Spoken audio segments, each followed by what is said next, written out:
Get more now from France 24's Irris Makler in Jerusalem. Irris, just tell us a bit more about what's going to be under discussion during the course of this visit.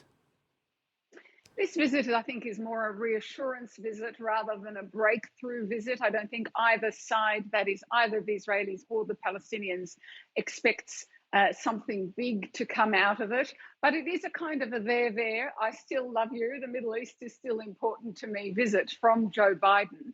He had other priorities, getting the US out of Afghanistan, this conflict that the US is having with China, now the war in Ukraine.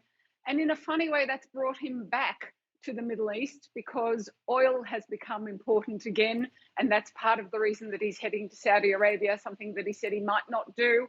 In fact, said he would not do. So in terms of Israel-Palestine, what we're going to see is a reaffirmation of the strategic partnership here between Israel and the United States. I think they're going to sign something called the Jerusalem Declaration, reaffirming that. There's going to be money that is funding on the Palestinian side for various ventures meant to shore up the Palestinian Authority, to remind people of the two-state solution, which has kind of slipped off the radar here. I do know that the Palestinians wanted the US to call for a moratorium on building in the settlements. I don't think that's going to happen. So it is more a reassurance than a breakthrough. Yeah, are there any key differences, do you think, between President Biden's approach to the Israelis and the Palestinians versus that of the Trump administration, Irris? This is, yes, he's very interested. Let's begin with that. This is his 10th visit, his first as president, but his 10th visit.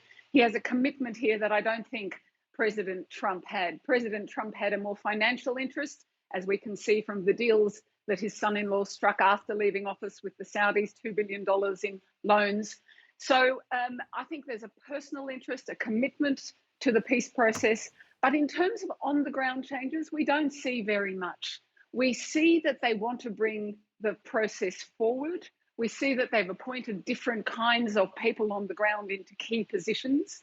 But the embassy remains in Jerusalem, and those discussions are not going forward at the moment. So not much difference, although not much difference in real terms yet, although I do think that the oil situation will mean something broader in the region.